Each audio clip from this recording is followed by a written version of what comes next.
All right, and welcome into the Betting Pros College Football Show.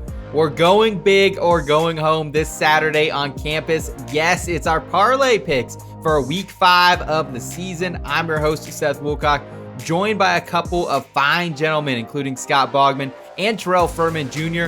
Real quick reminder to please give this video a thumbs up if you enjoy this type of content, and make sure you're subscribing to the channel if you're new so you don't miss a moment of CFB betting coverage this season. And before we jump into the week 5 gainers, let's recap week 4 where we struck out as a collective yet again. Terrell, you were looking good, man. You got Kansas. You got that OU cover as well, but Utah did not hold up their end of the bargain to get you home for the 6-1 connection. Yeah, most people talk about their third leg. It was the first leg for me that just went ahead, and then everything else cashed behind it. So if you're keeping score at home, this is the third straight week that I've hit 2 of my 3 legs in the parlay. This is why we bet our parlay legs individually, and we keep the bankroll going. Yes. Because 2-1, 2-1, 2-1, that's pretty good. 6-3, unfortunately, it does nothing for me in a parlay. So hopefully 3 for 3 here. And I mean, I would be happy with another 2-1. I'm not going to lie, but I would love to just go ahead and hit the parlay. So, and I feel like I watered it down a little bit for you, Seth. I almost battled you with one play, and I decided, you know what? Let me give him a chance. And so I changed the play and I altered it a little bit. So I hope you appreciate it. I do definitely appreciate that. And Boggs, 1-2 for you last week on the parlay legs. You got Miami home. So close on that Fresno State, Hawaii over, and then Mizzou also close against South Carolina. Man, I switched that to the over right before the show. I had Fresno on the money line before that, which they won by 2, and the spread was 2.5. So glad I got the Fresno side in my bank, but here we missed just slightly. And the stupid kicker from Missouri, Mervis, would never miss an extra point.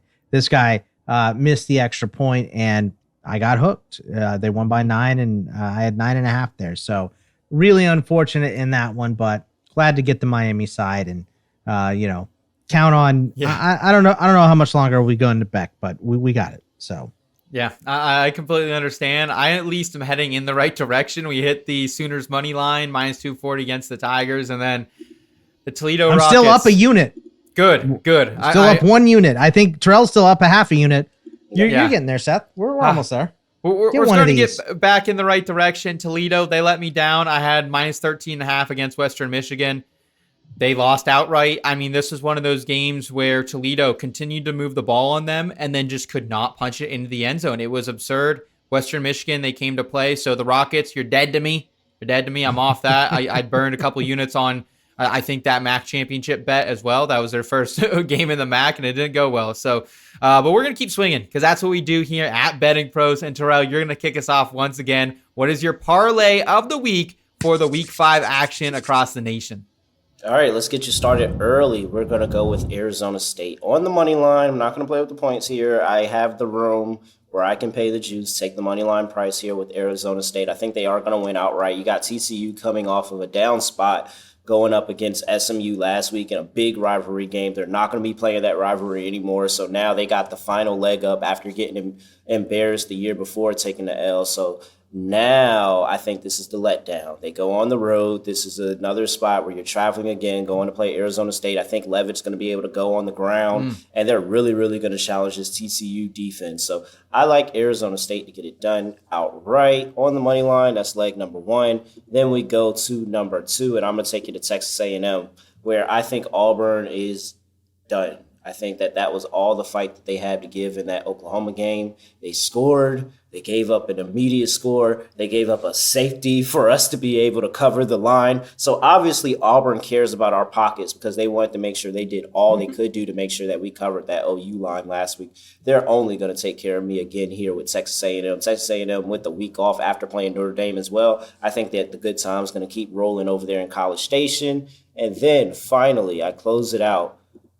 You don't put up points on Iowa at home. You do not. You do not put up points at Iowa at home. Nobody has done that this decade. Nobody is putting up this number this decade against Iowa at all. Not at home. So I'm going to fade Indiana here. Team total under 28.5. Cignetti, maybe he goes in there. Maybe he has a good game plan. Maybe they get to 21, even 24. 4 touchdowns against Iowa in this defense at home. It hasn't happened this decade. I'm not betting it now. So give me Indiana, team total under 28.5 with Texas A&M -6 and Arizona State money line. That's going to get you 491. Plus 491 for our friends over at Hard Rock Bet for the big game hunter himself, Terrell Furman Jr. Before we get some more parlay picks, I wanted to remind everyone that you can actually score 6 months of BettingPros Premium for free. Just make a deposit and place a wager at any of our partner sportsbooks. Premium gives you access to tools like Sharp AI, our betting systems, the prop bet cheat sheet, and the same game parlay builder. All the tools you need to bet smarter, not harder this college football season. Claim your upgrade now at bettingpros.com/premium. Bogman, the ball is back in your court. What do you have for week 5, my friend? Yeah, we're going to go to my favorite bet to start here. It's the Alabama and Georgia over 52.5. And like I said, a lot of this is because the pass rush for both of these teams has been inadequate for where they are, right? Georgia just ranking 126 in pass rush grade. No pressures. I believe they have 3 sacks, right? Like they're just not putting enough good pressure on quarterbacks. And for Alabama, we heard that stat from PFF earlier in the week where they're just not putting quick pressure on quarterbacks at all. They rank in pressures that take under 3 seconds. It's them and UCLA at the bottom of the Power 4. So we're going to go with the over in that game. I think there's going to be a decent amount of points scored. We remember what it was last year as well. USC and Illinois over 60.5. I think Illinois wants to put up points after being smacked so bad by Indiana last week. They're at home. I think they will put up points against a USC defense that has proven to be weak, even if they're leading. But the USC offense, I don't know if anybody's stopping them. They keep putting up 40 points. I think they have a chance to do that here as well. This total is 60.5. I think we clear that easy. And then let's go with one more total. LSU and Ole Miss under 54.5. Ole Miss kind of untested. This is the best LSU defense that Lane Kiffin says he's seen, that he's going to face. And we haven't seen Nussmeier really break out of it outside of that Southeast Louisiana game. All the other games that they played in the FBS, they've scored 23 points or less. So I like the under in that game. So 2 overs and an under for you. Like you say, Seth, I am betting the total this week. Yes, sir. Plus 612 for Scott Bogman. My parlay of the week, it's a 3-legger paying out at plus 323 odds. And in leg 1, give me the Ohio State Buckeyes on the alt line, -6.5, -160 against Washington. OSU was 4-1 last year, ATS as road or neutral site favorites against Big Ten opponents. They've had 2 weeks prepare for a game against a Washington team that is very banged up right now. We know that Washington starting linebacker, they're starting slot receiver, and they're starting cornerback Takario Davis, who would cover Jeremiah Smith, is questionable. They also have their nickelback Dyson McCutcheon, who will be out after undergoing shoulder surgery. Look for Washington, who was already 62nd in passing defense so far this season against the 127th ranked strength of schedule, to allow some big plays to Jeremiah Smith, Carnell Tate, and Brandon Inniss. And for Ohio State to run away from this one, from Demond Williams, who coming into just his second Big Ten start. And in leg 2, give me Indiana on the alt, -6.5, line -145 against Iowa. Look, I'm smoking that Cignetti pack like it's candy, baby. The IU offense is ranked 2nd in the country. The defense also top 3 in total defense. Indiana has allowed the 20th fewest rushing yards this season in the country. Iowa's leading rusher, Jazuin Patterson, he's going to be out of this game. RB2, Xavier Williams, still unknown if he'll be up for this one. So I don't think Iowa will, A, be able to move the ball particularly well, or B, slow down a Heisman favorite in Fernando Mendoza, who just led his offense to almost 600 total yards against Illinois. And then leg 3, give me Western Kentucky on the money line, -185 against Missouri State. I tried fading WKU earlier this year in week 0 against Sam Houston State.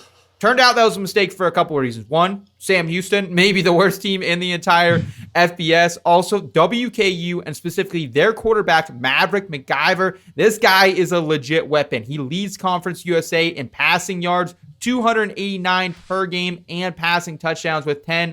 Missouri State. They're just making the jump to the FBS this season, and they haven't looked particularly good in big losses to USC and SMU, ranking 92nd in total defense. Their quarterback, Jacob Clark, he also has a 5.0 interception rate, throwing 6 interceptions so far this season. So I'm expecting plenty of short fields for McIvor and WKU to take advantage of. So again, that's plus 323, and those plays are Western Kentucky on the money line, minus 185 against Missouri State. I'm going on that alt spread, minus 6.5 for Indiana against Iowa. And then also Ohio State, minus 6.5, teasing that down as well against Washington. So, boys, that's going to do it for us on this episode of I feel it, Seth.